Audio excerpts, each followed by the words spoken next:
Good evening, and welcome to the fascinating web series where we dive into the obscure world of internet communication, exploring chat rooms and the creepy people that lie within them. All conversations and people in these episodes are completely real, and as a warning, some of the content can be disturbing and some people may wish not to view. With that being said, please enjoy. Discord Predator Hunting.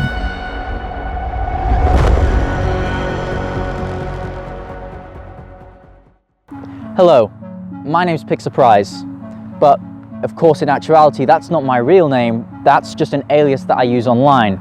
Like myself, a lot of teens and young children dedicate a lot of their lives to exploring these places online, which is so open as well to these online predators as it's fully accessible to any person of any age, which leaves it to no surprise that in fact 1 in 5 children living in the USA receive unwanted sexual attention when online.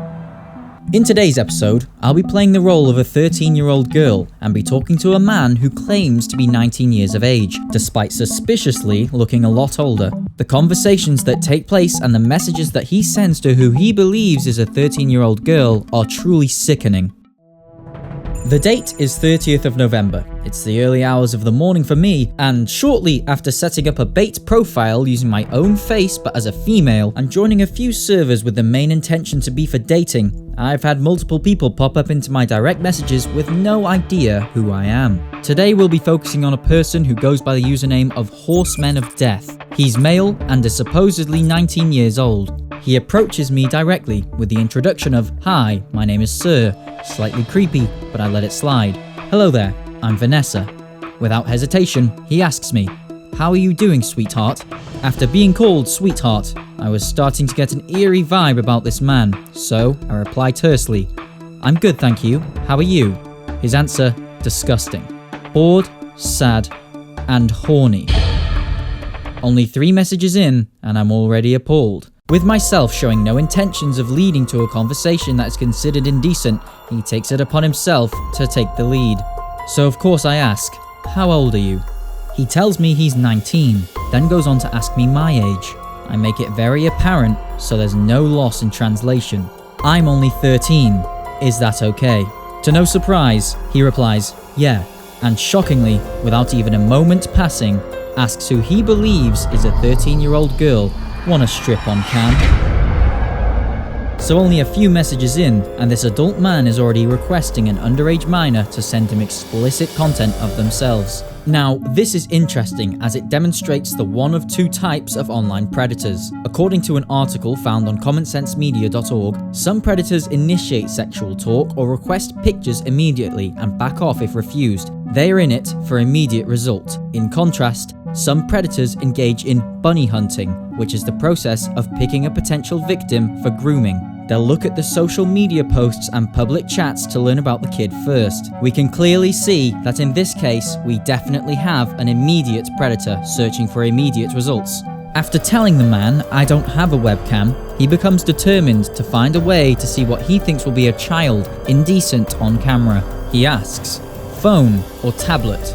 desperate to find a way to incriminate himself further. After a far-fetched conversation about how I can only send photos from my PC, he states I can take videos for him. As I knew I couldn't use a video to convince him, I show my reluctance to share. I say, "I mean I could, but I don't feel comfortable doing that." Now, after being told that the person doesn't feel comfortable sharing, you'd think that as a human being he'd back off.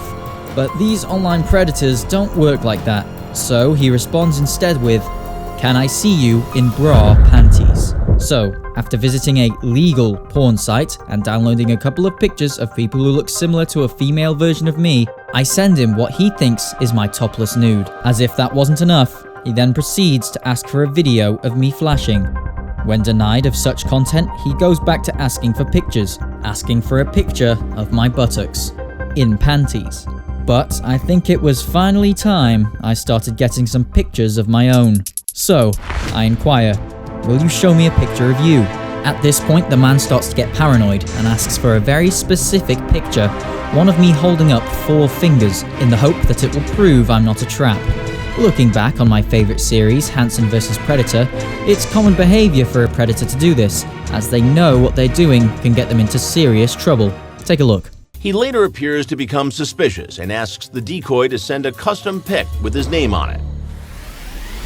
After failing to find a suitable picture to use, I have to figure a way around it, so I play dumb and say, "What? Why would I be fake?" Determined to keep up my character and convince him that I'm not a fake, I start to get pushy and deprive him of what he thinks he's gonna get. He apologizes. Too desperate and disgusting to have any shame, he cracks and sends me a picture. I've blurred his eyes out for his own undeserving confidentiality. After paying him a disingenuous compliment, he then sends another picture. He certainly looks like he feels very high and mighty for a man who solicits sex over the internet from a minor. After a dishonest remark about his dull and drab suit, he then makes a gesture which will make you feel sick to your stomach. He sends a picture of a lavish-looking cat collar and asks, "Wanna be my kitten? I'd breed you every day." For a man to ask this to a girl he thinks is only 13 truly makes me ashamed to live on the same planet. I ask, "What is the collar for?" He clarifies, "Showing your mind." Subsequently, a question no child should be asked by a grown man, especially given the current circumstance of the conversation. He asks me, "Where you live?"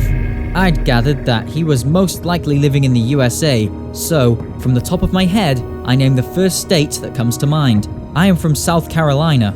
He replies, "I'm in Pennsylvania. We're close." With a remark like, "We're close," you can probably guess what crazy suggestion he's going to make next. "You should come to Pennsylvania." Funnily enough, I don't think he'd like it very much if I showed up on his front door. Immediately after suggesting I come to see him, he steers the conversation back to a sexually inappropriate nature, revealing his enjoyment that he got out of the picture I sent him. I ask him, "What would you do if I came to your house?" which was met by a disgusting response. Driven to find out how far he'll go, I decided it was time for him to return a previous favor. I ask, "Do you think I could see a dirty picture?" And without fail, he delivers. After asking me if I like, he makes an attempt to barter, explaining that he will send more pictures of his private parts in exchange for more pictures from myself. So I send him one more. In response, he exclaims, "So hot," and then says, "I love you." Additionally, he takes it further and makes a request for me to be his girlfriend. I accept on the terms that he is fully aware I am only 13 years of age. He seems to be completely okay with it and then pays me another compliment. But finally, he catches on to what's really happening as he discovers the watermark that I forgot to take off the image I sent him. So who knows how far this man would have gone if I really was a 13-year-old girl living in South Carolina. Since then, the man has been reported to the Discord team with all the evidence they need. Unfortunately, this won't keep this predator off the internet for long, as he'll most likely learn nothing. The sad truth is, these types of people will never change. So watch what you or your children are doing online, as you never know what kinds of people are really out there. I've been Pixarprize, and until next time, stay safe and goodbye.